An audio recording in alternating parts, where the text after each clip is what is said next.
Before you check that phone, before you scroll, tap, swipe, or even speak to another human being, you better make sure the first voice you agree with is God's. Because let me tell you something. The first voice you agree with in the morning sets the tone for your destiny. You've been waking up reacting when God called you to wake up ruling. You've been opening your day with stress, news, distractions, and anxiety. But today, we flip the switch. Today, you rise with revelation. You walk in authority. You activate heaven's blueprint before hell has a chance to speak. This isn't just a feel-good message. This is a divine download. Because when you start with God, you don't have to chase anything. Everything that's meant for you will chase you. That's why I'm about to hand you a morning prayer so powerful, it doesn't just cover your day, it commands your day. It doesn't just ask for blessings, it invites God's presence to take over completely. Now I want you laser focused. Don't just watch this. Declare it. Comment below right now. I refuse to start my day without God's presence. Say it like you mean it. Type it in faith, because when you publicly declare, you privately shift. Let's go. Your whole day is about to be rewritten by the power of your first prayer. The first voice you agree with in the morning sets the tone for your destiny. The moment your eyes open, the war begins. Not out there, in here, in your mind, your spirit, your atmosphere. And the first voice you choose to agree with determines the rhythm, the posture, and the prophetic direction of your entire day. That voice might be fear. That voice might be fatigue. That voice might be doubt. But if you don't make a conscious decision to align yourself with the voice of God first, every other voice will try to hijack your destiny before you even brush your teeth. See, this is what most people don't understand. Your morning agreement is not neutral. It's spiritual. When you wake up and the first voice you hear is a news headline, a text notification, a reminder of your bank account, or a worry about what you didn't finish yesterday, guess what? You've just entered into agreement with a reality beneath your calling. You've just said yes to a world that wants to distract you from your assignment. That's not just a bad habit. That's spiritual sabotage. But when you choose to agree with God first, when you open your mouth and say, Lord, thank you for waking me up. I know you have purpose. In this day, I trust that you're guiding every step. You've already defeated the whisper of fear before it even had a chance to speak. You've already chosen faith over fear, purpose over panic, power over pressure. Why is this so important? Because agreement is access. The voice you agree with gives you access to its fruit. If you agree with anxiety, your mind will become a breeding ground for confusion. If you agree with negativity, your spirit will attract delay, discouragement, and defeat. But if you agree with the word of God, you grant heaven legal access to orchestrate favor, wisdom, clarity, strength, and supernatural acceleration. When God created the world, he spoke and things shifted. And when you wake up and speak in agreement with his voice, you're not just praying, you're creating. You are literally shaping the spiritual atmosphere around you before anything else tries to. Most people go into the day reacting. They wait to see how the world treats them before they decide what mood to wear. But when you agree with God first, you don't react to life. You command it. Now here's what most people miss. The devil doesn't fear your alarm clock. He fears your agreement. He fears a person who doesn't just wake up, but rises with revelation. He fears someone who knows that they have the authority to call things that are not as though they were. So he tries to beat you to the punch. That's why the enemy fills your morning with noise, because he knows if he can hijack your first agreement, he can distort your direction. That's why many of you wake up with heavy thoughts, sudden fears, and strange feelings. It's not random, it's strategic. But when you recognize it, you can reverse it. The first thing out of your mouth in the morning should not be, oh no, another day, or I'm so tired, or I hope today goes better. That's agreeing with defeat. That's putting your signature on a contract that hell wrote overnight. But instead, when you say, This is the day that the Lord has made. I will rejoice and be glad in it. You just signed heaven's blueprint over your day. Now let me make it plain. If the first voice you hear is your emotions, you'll walk by sight. If the first voice you hear is the culture, you'll walk by trends. If the first voice you hear is a lie from the pit of hell, you'll walk by fear. But if the first voice you hear is God's voice, through his word, through prayer, through praise, you will walk by faith. And faith is the currency of destiny. So don't just wake up physically, wake up spiritually. Don't just get out of bed, get into alignment. Don't just start the day, start the agreement. Because your destiny is not shaped by how much you hustle or how busy your schedule is. Your destiny is shaped by the voice you agree with first. And when that voice is God's, everything else starts falling into order. When you start with God, you don't chase blessings. Blessings chase you. There's a system in the spirit that most people miss. See, the kingdom of God doesn't operate like the world. The world teaches you that in order to succeed, you've got to run harder, grind longer, chase opportunities, and worry constantly. But in the kingdom, the system is reversed. When you prioritize God first, not second, not when it's convenient, not after everything else is handled. You don't have to run after favor. Favor runs after you. The reason so many people feel exhausted and unfulfilled is because they've been chasing what they were meant to attract. They've been running after blessings that were supposed to be assigned to them. You were never meant to beg for what heaven already reserved under your name. But if God is not first, then nothing in your life can come into divine order. And when things are out of order, blessings become burdens, opportunities turn into obligations, and peace is replaced with pressure. But when you start your day and your life with God at the center, something supernatural happens. His presence begins to magnetize what's meant for you. Doors begin to open, not because you forced them, but because he framed them. Connections begin to form, not because you networked your way there, but because he assigned people to find you. Provision starts to flow, not because you manipulated it, but because you positioned yourself under the spout where the glory pours out. Psalm 23 says, surely goodness and mercy shall follow me all the days of my life. That's not poetic, that's prophetic. God said, if you follow him, blessings will follow you. Not just money, but strategy. Not just favor, but divine partnerships. Not just open doors, but the wisdom to walk through them. But the promise is conditional. You've got to put him first. Starting with God is not a religious duty. It's a wealth principle. It's a favor activator. It's a spiritual protocol that triggers kingdom outcomes. The world tells you to get up and check the markets. The world tells you to get up and check your email. But heaven tells you, seek first the kingdom and all these things will be added. That's not motivational fluff. That's divine economics. You weren't created to strive, you were created to flow. But flow only comes when the river starts at the right source. And that source is God himself.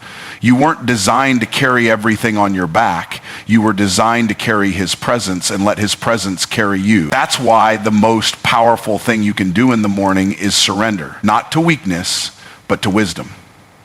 Because when you give God the first of your time becomes multiplied. When you give God the first of your voice becomes anointed. When you give God the first of your thoughts, your mind becomes renewed. People around you will wonder why everything you touch prospers. They'll see doors opening, contract signing, favor flowing, and they'll think it's your strategy. But they won't know that before your hands moved, your knees bowed. Before your phone rang, your mouth prayed. Before your schedule got full, your spirit got filled. You stopped chasing things that were already in pursuit of you, and you started dwelling in the secret place of the Most High. You don't need to stress over visibility when heaven already sees you. You don't need to market yourself into exhaustion when the Spirit of God is already speaking your name in rooms you haven't entered yet. You don't need to beg for what you were born to carry, but you do need to seek him first. Because when you start with God, blessings don't have to be chased. They start chasing you. Prayer isn't a ritual. It's a spiritual strategy for divine success. We've been taught to pray like it's a box to check, like it's a religious obligation or a quiet moment of personal reflection. But prayer is not passive, and it's not just a soft whisper in the corner of your room. Prayer is a weapon. Prayer is power. Prayer is strategy from heaven downloaded into the spirit of man. It's not something weak people do to feel better about themselves. It's something powerful people use to win battles before they ever show up in the natural. Prayer is how you step into the boardroom of heaven and receive executive instructions for your life on earth. This is why the enemy doesn't mind if you go to church, read a book, or listen to a sermon, as long as you don't pray. Because the enemy knows prayer is the only thing that gives you direct access to divine intelligence. The only thing that gives you undeniable clarity. The only thing that shifts dimensions. Prayer is not you begging God to do something. Prayer is you aligning yourself with what he's already done. It's not trying to persuade God, it's partnering with God. And when you treat prayer like a spiritual strategy instead of a religious routine, your whole life changes. You stop reacting and start responding. You stop guessing and start hearing. You stop stumbling and start walking in step with divine timing. Because prayer is where instructions are released. Prayer is where your assignment is clarified. Prayer is where ideas are born and distractions are broken. That's why when you begin your day in prayer, you're not just making time for God, you're activating the strategy for supernatural success. The problem is that most people approach prayer like it's an emotional outlet instead of a covenant connection. But God never called you to just vent your frustrations in prayer. He called you to get solutions. And solutions don't come through panic. They come through alignment. Prayer aligns your spirit, silences the noise, clears your vision, and prepares your heart to hear heaven's blueprint for your day. It's the spiritual discipline that unlocks natural results. You can hustle all day, but if you don't pray, you're hustling blind. You can plan and post and pursue all you want, but if your plans weren't birthed in the presence of God, they will burn out in the pressure of life. Because without prayer, you don't have power. You only have potential. And potential without prayer is like a loaded weapon with no trigger. It's possible, but it's not powerful. What makes it powerful is that moment in the morning when you tune into what God is already doing and say, Lord, I align myself with you. Prayer is strategy. It's where you get your assignments, your answers, your timing, your boldness. It's where your soul gets recalibrated and your mind gets detoxed. It's where heaven speaks and hell trembles. That's why the most dangerous person is not the one who knows the most, but the one who prays first. Because when you pray first, God speaks first, and when God speaks first, everything else falls in line. Command your morning or the enemy will corrupt it. Every day you wake up, you step onto a battlefield. It might look like a normal schedule, a list of tasks, some emails and meetings, but in the spirit realm, it's warfare.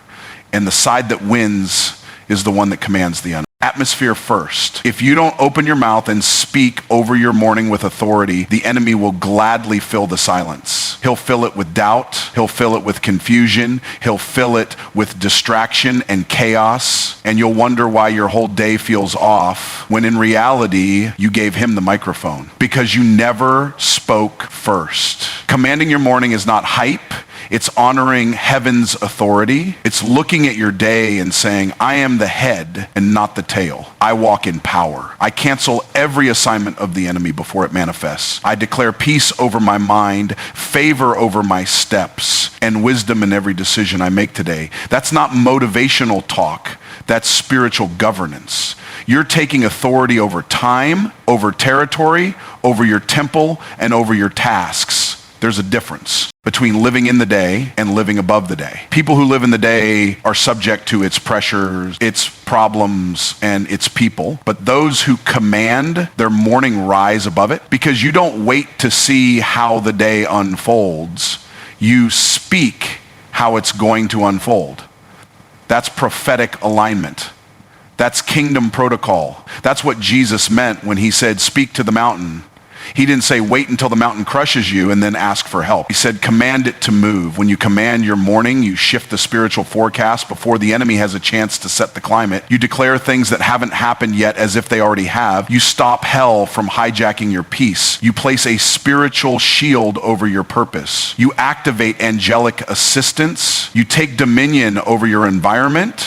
And that dominion doesn't come by accident. It comes by discipline. It comes by a daily decision to speak before the storm speaks to you. The enemy doesn't fear a busy person. He fears a bold person. He fears someone who doesn't wait for circumstances to tell them how to feel, but someone who tells their circumstances who their God is. He fears a believer who wakes up and says, I'm not moved by what I see.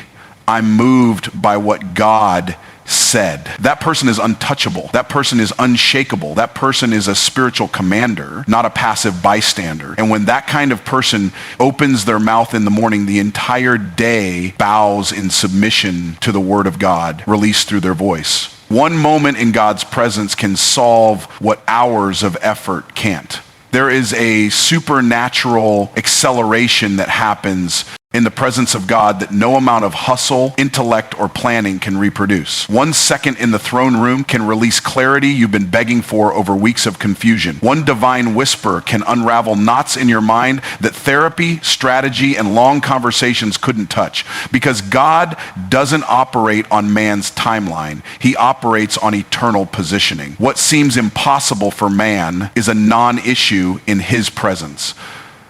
What seems impossible for man is a non-issue in his presence. People spend their entire lives running after results when God is offering a moment of divine encounter that could unlock everything they've been chasing. But you have to value his presence. You have to seek him not just for outcomes, but for intimacy. Because it's in his presence that burdens melt, chaos gets quiet, and what was crooked becomes straight. You might be trying to push through a financial storm, a relationship crisis, a career block, or mental warfare, and nothing is moving. But one moment in prayer, one sincere cry of worship, one act of submission in the secret place, and suddenly things begin to shift. There's a reason the enemy doesn't mind if you stay busy with good things, as long as you stay away from God things. He doesn't mind effort. He fears encounter. He doesn't mind motion. He fears presence. Because once you get into the presence of God, all of hell loses its grip. The strongholds that held you begin to crumble. The lies that paralyze you are silenced. The decisions you were too afraid to make become clear. You move from striving to flowing, from questioning to knowing, from surviving to soaring. That's why the secret to success is not just what you know or who you know, it's how often you enter the presence of the one who knows all. And the beautiful thing is, his presence is not reserved for the elite or the perfect. It's open to the hungry, the humble, the willing. You don't have to beg for it. You just have to make room for it. You just have to slow down long enough to say, God, I can't do this without you. Show up. And when he does, one moment with him can do what your best efforts never could. Don't wait for peace. Pray it into existence the moment you wake up. Peace doesn't show up by accident. It doesn't drift into your room while you're checking your phone and worrying about the day ahead. Peace is intentional. It's commanded. And if you don't pray it into existence, you'll wait for it all day while chaos rules your mind. God already said he gives peace that passes understanding. But you've got to activate it. You've got to open your mouth before the pressure opens its. The enemy knows if he can get to your peace first, he can disrupt everything else. Because when peace is gone, clarity disappears. When peace is gone, anxiety takes over. When peace is gone, fear becomes louder than faith. That's why you don't wait for peace to feel convenient. You demand it in the spirit the moment your feet hit the ground. You speak it over your mind. You declare it over your house. You prophesy it into your schedule. The world says peace comes when things calm down, but the kingdom says peace comes when you pray it up. Because true peace isn't the absence of noise, it's the presence of God in the middle of it. You don't need the storm to stop to have peace. You need to remember who's in the boat with you. And when you choose peace, you choose power. You choose perspective. You choose not to be ruled by circumstance, but by the covenant. And the moment you pray it in, it takes root, it sets the tone, and it keeps you grounded no matter what comes at you during the day. The world reacts to people who rise with revelation, not routine. There's a massive difference between waking up with a checklist and waking up with clarity from heaven. People who move in routine only manage what's in front of them, but people who rise with revelation shift what's around them. Routine gets you through the day. Revelation gives you authority over the day. And the reason many people feel invisible, unheard, or stuck is not because they lack talent. It's because they've been relying on routine instead of receiving fresh revelation. The world is filled with noise. Everyone's repeating what they heard someone else say. But when you rise with revelation, when you spend time in the presence of God and let him speak something directly into your spirit, your voice carries weight. Your actions carry impact. Your decisions are not random, they're prophetic. And that kind of power can't be faked. It can't be outsourced. It only comes from encountering God before encountering the world. When you start your day chasing tasks, you're a responder. But when you start your day receiving revelation, you become a commander. You're not tossed by opinions or distracted by chaos because you already heard what heaven is doing today. That revelation sets you apart. That revelation opens doors without titles. That revelation gives you insight others can't see, solutions others can't find, and boldness others can't fake. The enemy wants you stuck in routine because routine keeps you predictable, but revelation makes you dangerous. Routine follows a pattern. Revelation creates a new one. Routine might get applause from people, but revelation gets alignment with God. And that alignment is where the real favor is. That's where the supernatural multiplication happens. That's where you walk into rooms and things shift. Because you're not just present, you're sent. The world doesn't need another person just checking boxes. It needs voices that carry divine strategy, moves that carry spiritual weight, and decisions that are rooted in something higher than logic. That's what happens when you stop just going through the motions and start seeking divine revelation before anything else. You can't win the day with a defeated spirit. Speak victory early. If you don't declare victory the moment you rise, defeat will start speaking for you. The battlefield of the day starts before your feet even hit the floor. And if you allow your thoughts, your emotions, or your circumstances to define your spirit, you'll walk through the day already under attack. That's why you've got to speak victory early. Before the distractions, before the meetings, before the noise. You've got to prophesy the outcome before you step into the challenge. Victory doesn't begin with evidence, it begins with a decision. You decide what today will become by the spirit you choose to carry into it. If you carry the spirit of fear, everything feels risky. If you carry the spirit of discouragement, everything feels heavy. But when you speak victory, when you say, I am more than a conqueror through Christ, this day is blessed, no weapon formed against me shall prosper, your spirit begins to rise before your problems even appear. This isn't about hype or pretending everything is fine. It's about knowing that you serve a victorious God, and because he reigns, you don't have to walk around like a slave to defeat. You're not begging for survival, you're walking in authority. And that authority starts with the words you speak. Hell responds to bold declarations. Heaven backs up faithful confessions. And when you speak victory early, you don't just hope for a good day, you command one. Morning prayer doesn't just change your day, it rewrites your outcomes. When you pray in the morning, you're not just preparing for what's coming, you're reshaping what's possible. Morning. Prayer is where divine reversals begin. It's where what was set up against you gets interrupted by the voice of heaven. It's where delays turn into sudden acceleration, where confusion gets replaced by direction, and where the things meant to take you down end up working in your favor.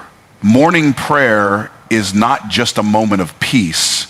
It's a meeting with the Most High to shift outcomes in your favor. You may have woken up thinking today would be just another ordinary day, but one intentional, faithful prayer can flip the script. Heaven listens to early risers, not because God loves them more, but because they prioritize the power of divine timing. When you seek him before anything else, you give him full permission to go before you, make crooked paths straight, and reroute every trap the enemy set up in the dark. Morning. Prayer activates divine intervention, and divine intervention creates outcomes no spreadsheet could ever predict. You don't have to accept what yesterday tried to hand you. You don't have to live by what the world says is realistic. Morning prayer gives you access to supernatural possibilities.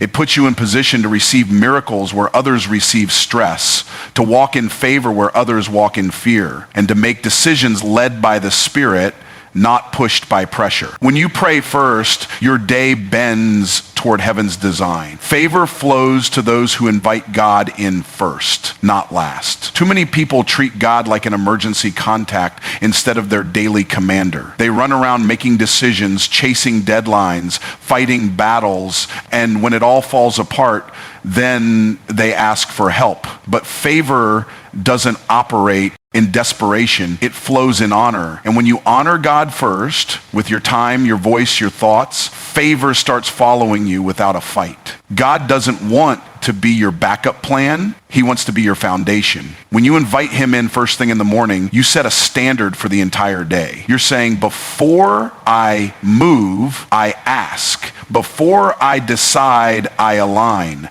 Before I build, I submit. And heaven responds to that kind of surrender. It's not weakness, it's wisdom. It's the kind of wisdom that opens doors that no man can shut and releases divine appointments that no hustle could have arranged. Favor chases the ones who choose God first. So let me break it down for you. This isn't just about praying a nice little morning devotional. This is about reordering your entire day with kingdom precision. You've just learned that the voice you agree with first will determine your direction. That when you start with God, you stop chasing and start attracting. That prayer is not religious ritual, it's the blueprint for breakthrough. That you either command your morning or the enemy corrupts it. That one moment in God's presence can do what your entire to-do list can't. That peace isn't something you wait for, it's something you pray into the room. That the world doesn't respond to routines, it responds to revelation. And if you're not speaking victory early, you've already allowed defeat to speak for you. You now know when you pray first, you don't just change how your day feels, you change what your day produces. And most of all, you've been reminded of this one undeniable law of divine favor.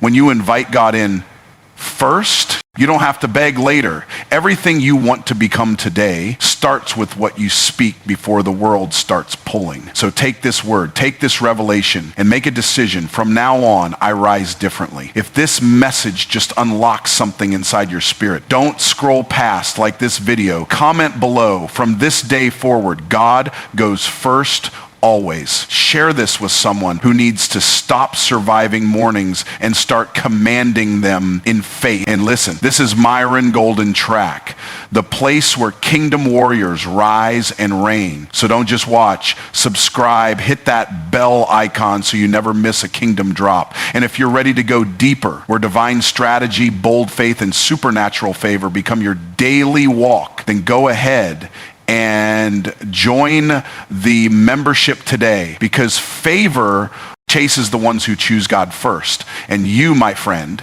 just made the most powerful choice you could ever make.